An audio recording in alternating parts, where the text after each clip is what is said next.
Happy birthday to you. Happy birthday to you. Happy birthday to Babacha. Happy birthday to you. Happy birthday.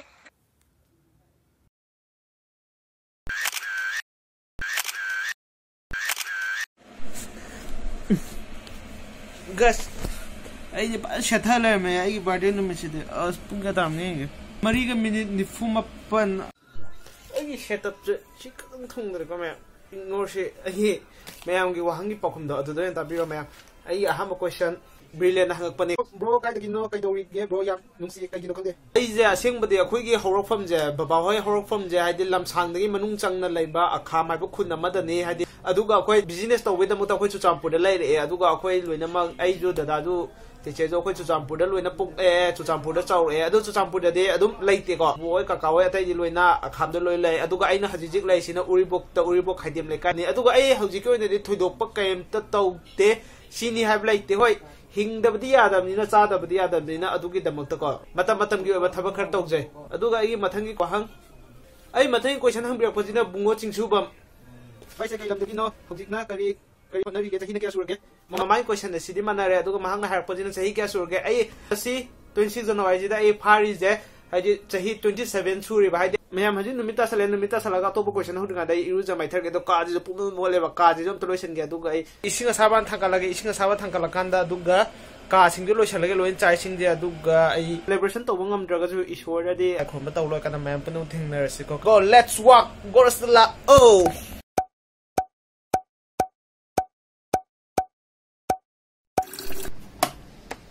Guys, team maker ising lumbagin, I will say. Rent labor Muslim hostel labor me gain a kangan, had it Mapu Kangan the bit, the midnight reaching a sabalum, but the user of it.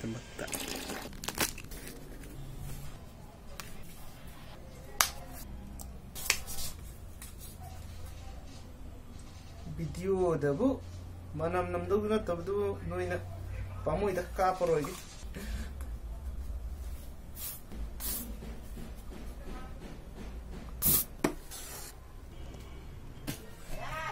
Okay, I did for an issue the Nina, I see the Mahosagom, I see they cannot clip of tiny record, see Loy comment information to Opura. I commend Manamana comment Miami, whether Mana with the car. Amakatano in a Kakalaga, Kumjara, Comem. Hamba did there, same birthday with me. Brother Yagi is your birthday, will let me. I do it, bro. Happy birthday to you. Dada and I video young said to Kimatic Maya Tazaru data, the Hadi Dada, some YouTuber, I give video young beating when they have a say. Yamtina Harawe Dadaya, Aduga Matangi question, King Kai, Ninga Bronang and Purpose, Kamaito, Karagumba, Karam, the day I know to play Taning, the Bamusum Songing, Bokodo, but Yauda, not me, Karama, Maru and a con, Nupi Karama, the ain't a Tana, Pamza, Kutana, the money shop, the lang of Taning in a soft to go together, bro in the Nushi, we get a Muktanation, my Natalia, I want to do it to open no less, Amasung, I did. Came Haven at day. Aduga, I am a Tangi question. Rishi maintain a hangapane. Happy birthday, my boy. Stay happy always. My question, what you really want to do in your life before you die? Thank you, bro. Aduga is a happy or like I pamjab zoga. I perfect person or pamja de, but I am happy person when a live with the pamja malo. Aduga, bro, tongling but in my amam lay, Adumatic town lay Adubu, Ngamu the Mangana, Manga Kaikana, had Aduga Eigi, Wakalam de Lahade. Mayam don't go Tado, Nangam to Hawaii Michaki, the Komata, Matangalam, Gana Kala Egidamata, so I hang any secret, Matunga Mina, Kanga Hong, the way the Makta. I Matangi question, I see the Pangajam Hillary. The Nagi say, Wakal the broke hanky, no, first of Hankibano, Aduga, some say editing, the Lele, give it up. Shipping Kalado guys at the income and free until Lishalaki. I say video number editing the Pamza. Ada Pamza guy that the mathematic Hana YouTube check my tom no copano coming another video number Hanar by the Vivo apps Kainaga, video editing masala than IP selecting that phone the editing Toga video mathematic do the editing Dum Torame. YouTube say I know how YouTube yung matam na kaya Shima di dum yung do take news kumbay di kahit aware ko pa dugum bagidi dum yung nung siam ba yai khot ba yai smana taw ba yai YouTube ta smana yai have si jam de kem khangam de zero knowledge la me to I no quite first thing of that Danish jihan hai na ai gi mamang gi vlog to jo khap ki da my vlog to ka thak kare ko ji chu like hidram ne my photo re si thola ke Danish jihan je si da gi ai ngonda aduk mati inspire oi gim ne hai de man tok thropo khodrop yam ti pamjaba aina pamu buga man tok thropo yam ti chana bai ta adu ge ai editing ju pamjaba video number ju pamjaba ni na okay si di chap chare si ju ai ju tawge ai ju sum try tawge na khanba aduga guys chai yawa mambra sine acting guys ka de no da cha buk thon tan na imano me yum da kharang no nom na cha la ka ni da cha lon ba gai thamura ge kapse malan bane ai matheng question hangai jinna crazy sana happy birthday advance PUBG sana bro ai PUBG da nate game amta sana de game gi knowledge am ta laite ai matheng question jina binna hang pane do question je khambra haiti mayam mana ba hang ba yaw ba duna manara ga line ama ni mana da ba yaw ko admai na mana da ba do khatang khatu ga haira ge ko idi che yam phajai kana to ge bro idi che ai na dum isana tawjam ne ado mayam na nusibi bagi phajaba ma be wa ne ade akhang ba editing a heiba miyam na yenga maga de adum matik nok to jani da gi editing je ai mathai question je naw to mana hangak pa bro gi video se yeng ba yam nungai ya de video khara yam na ha pa piro kari gi video yam to na ha pa lak tri se bro ngondo wa kamai na ngang ni kai ngang na phajani kai ngang na thi ni ha bu ju kem ta khangja de adugum bagi line de kem ta makte adumana sum aigi lifestyle gi video de sum namma ha ko cha ba ji da bro ina di naw to mana phajai habire ja duki matik yam tinungai ja yam thamoi da dum mati pen forward dai da mata thank you so much aduga aigi video ja oi haji thabakra chin bagi video thagat pangam da bane ado video de dum thagat cha kane aduga kai bai thabak ko maga de hapta amna video ahum di sujoi sojana thagalak kani aduga aigi video de dum makha ta na de thagalak kani gi channel si de dum lai ni matam sang na thamgi ge na khalle adubu nongdam mana kari tamak pano mayam puno sungai minasi ko ai mathangi question blue band manipur fan na hangbirak pan ni betul ai su ko bro happy birthday taru ko khuding mak maipakpa oibio bro ge pandam se kali no YouTube ama oge khalis ram dam bidamak thank you bro ai birthday ge wish to bri pa idama aduga ai birthday da adum mati mi mayam na wish to bi re makata na sum to bi re adugi da makta thank you so much YouTuber ama oina ai pandam si dia de gomra akhoi manipur gi phajaba lai ba sing jadi akhoi manipur je atopa miram na haide atopalam na anamana news channel si de mi si mina ade khana chanya badung me irang haide crime gi ma adugu me nga to oina hakot panina crime gi di hoi mafam khudi makta crime thok pai se hongna sa ne si di dum compulsory thu ani adu danatana aduk matik phajama mafam amlai aduga akhoi manipur gi mi jisu aduk matik phai puchil aduk matik chawi mi gi damukta aduk matik khalle adu dage aduk matik nungai manipur je laiba asi gi uning bai thim je si je amadi fawai thamoi dai di YouTuber mo oina aduga ai mathang yu hang ji de amarna hangak pane bro da nungai lam ero hadi si mai question jai khatang chamam lam lai hadi aina chatlu mafam da adu nungai balam hairo haira kana aina chatlu balam jam ti chatte thagi lam ama ni khatane mingoina palabda phadinga garden adu dage kangla manung aduga hekta kaw aduga sangai thel chungumba si lam ani hum ji khatang chatangare si lam ani hum ji de karam nungai gem da loina nungai je mapa mamam gi ne chalamda da for field da kamana di peace oining ba for bra langning ba for bra adu field gi matung ina mafam da chatlaga di adu matik nungai gani aduga aina chatri ba sum aigi wakal si lam ji ma chatningi haiba leiba lam orga de aigi khwadi chatning ba lam ji de Bangkok adu ba mabuk si gi di chatpa fangaroi karai dage pokpa de more buk chatri ba ina Bangkok ki manglan mangi ni yadra adu guys aduga hoi sina chatning bang hakin nungai ba pamjab dune aduga khwai dagi nungai ba lam haraga de ayi wakhalon da de fana irang lai balam oigera natragana fana sawalam oigera fana ing balam oigera haide mama baba na lai balam do adugi lam do adugu nungai wa ani shuna lai roi na haide no je family ga lai minam ni ka mama baba ge ai mo khoi ge tobimal do khangoi ba hayeng noina rent da khangde hostel da khangde natra nupi oigana yum pan ga kan da khangde kombra adu da lai matam do ka mo khoi ge tobimal mo khoi me nungsi da aduk matik khangakan ni ai mathing waham si de yumna hangak pani mana hairaiba wahang asinna bro toina wangang basne taba yana nungai nanaw di bro se qualification kangningi kari lam dagino ichil inaw adu go bro paktaba haido nanaw di taba da yamna nungai jade matung hadi kanu qualification je handam graduation ya jusu education honors ta aduga ai like se potha ta me ai ache me 2013 de 12 loire aduga chahi ani mung gap lai rai de thabak tori ne na de private job ta thabak tor me adu oidana mung tongthu ga mo chahi ani gap lai matung da mo like makha tamdarapani graduation je muk tamdarapani aduga graduation je handak loire uchina china aduga like fadana enemies to ga pass tawre atopa question di mamangi da answer khungre ka do khumdri basing ha ka aduga akoi gi ichil nau je ahum soi aina atom mane agi thakta chiche lai chiche dudi ai ga punna lai minamne adugi mathakta na mo khoi da dal lai pakta thoi ja ai video da kwai di yan han na ingon da harakpa ming ne ngon da korpan ming ne ba aduna haide akoi gi youtuber family member na tholapa ming ne do I ming je ai gi YouTube sine hingi gai gi di ai gi sigi ming je hingan ge na khalle yam jo haibra mo sum nungai ta brana yam na ai wakhal da di hade adum ahamba fangi ba pot ai je adum thamning ida na fajana hade afabo era fatta bo egera akoi gi punsi da ahamba la ko pot ai gi YouTube ek ham do kwai di yan han tholaki ba ming ni na ko adum kongning ne na khalle do mayam su comment box ta hairam mo ai mathang wahang hang mo si da doled bro ima baba sum lai ba hoi akoi mama baba loina mo suna lai haji bau isona chambi dunna ai mathangi wahang asina met di vlog why you are so cute promote my channel ai yu khangje koi khangje aje ai adum mat thi ba isana khangje da tiki bizara taw bu de akoi baba na anga da yam taw bi de ba koi da adunna knowledge ta lai re adunna kaya to mina aduga okay promote tang dai happy hajaga de ai ngonda promote to bi oina adi mail da khangde adu de ai WhatsApp ta khangde adum la channel khara anoba khara adi makoi da talent lai ba channel yam yawe ngonde na talent lai ba channel yawe adu ta jo ai de promote to de ate ke mina te channel amau de promote to ba adu de ai channel ji ihana na request lak pa promote ki channel oi ba adu da ina ihana na lak ko khudi makti pangthoke na adu de to gimne aduga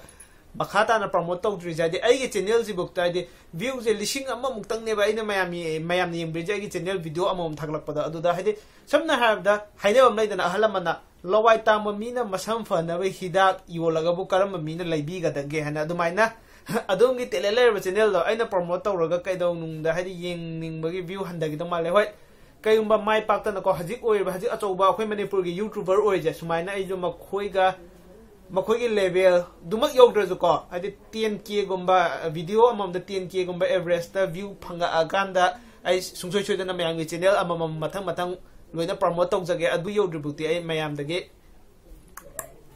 ai mathangi question asina Alex na hangbirak pane itaw toy hauti kan sibo kari hona ri ge yumda itanta ngai su hai aduga education na karai thak fogol silage ai gi wahang asi bu soi na patok pirak kan ni kanjai QnA video da itaw video loina mak adum yengjai nungai miyam da kana kam pije q Alex ado Alex ki line amani sidai mamangi da answer khumjagre ado mamang da khumdaba answer kai jage aduga ai khwai nungai ba ai gi video punna ma hobudin loibu yengbi habja aduki matik nungai aduki matik harawe thamoi da speechless ai haibam ngamdra adu ai ngasi sumaina yore si level yore je nuigi mapan nei somgi mapan yaudna ko ai si level ji yopang mo adugi matik chu aina video thagat ningba edit tong ningba je si ju dum handara kane mayam na sum yeng biraga sumaina ingona thongna happy ba je asi jina ingona ju hen hotna ningba hen na tong ningba ma film ju fawe ba thamoi da seng na harab da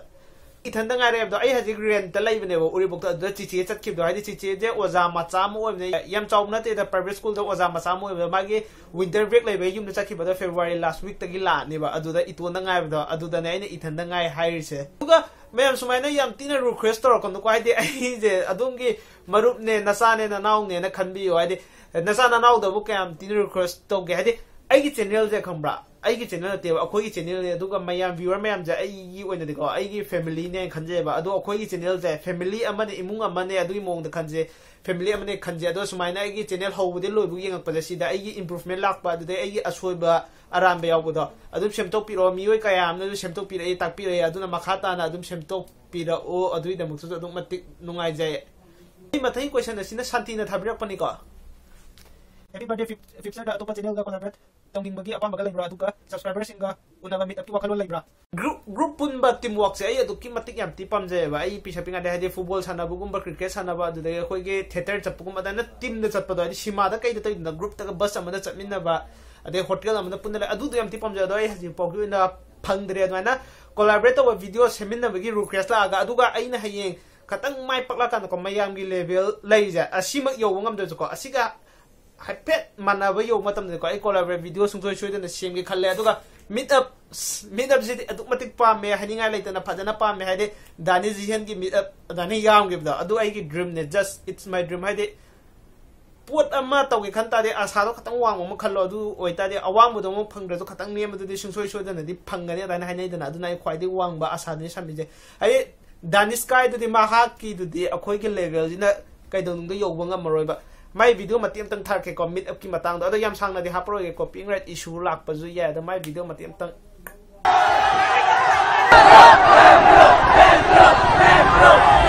Think question thoi thoi bro se yam post tai nupi kaya ko ge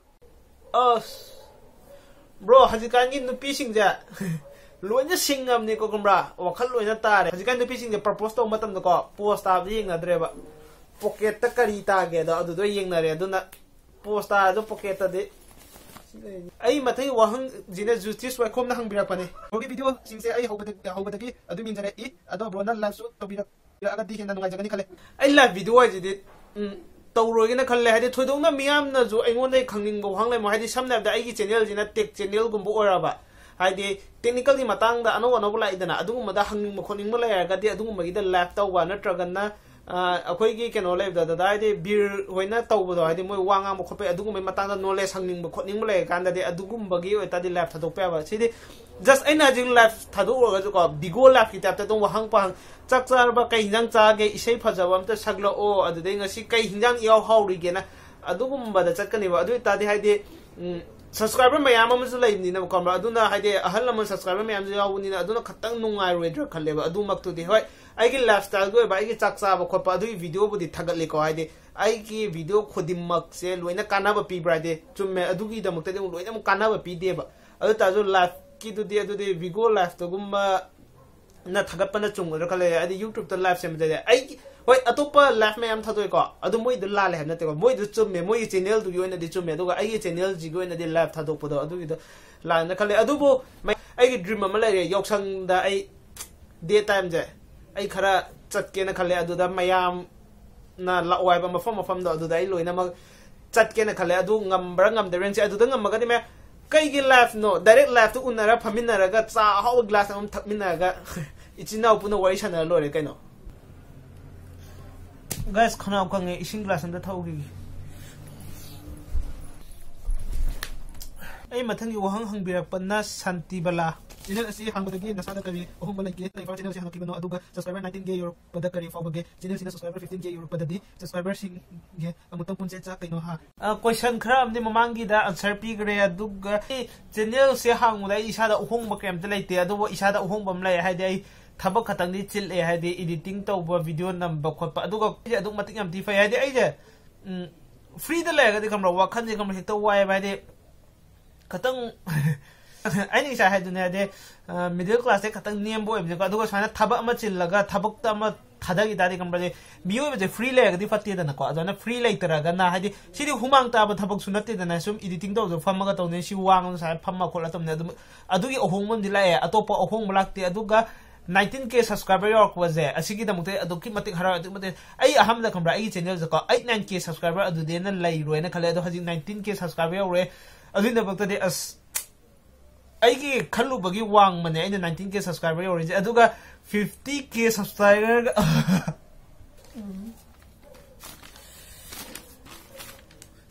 Okay, question loire ai ngasi question answer gi vlog se matang sidal loisan jare aduga mayam na gi birthday gi damta wish to birapa boda gi damta yai fana be damta nibi ba aduga ai gi damta khandi ba akhoi gi channel si gi damta wabi ba aduki mating mayam thank you so much heads off gi vlog matang sida gi vlog loisan jare live a dream live a life manglam mu sagat la di sujoi shoi da nong than nong ni mai pakani mayam manglang sagat pi adu target ta tum lai bi sujoi shoi da mai pakani mathang gi vlog la tribo mayam punna kindness bye bye sana lai ba kangleipak na yai fa Ray.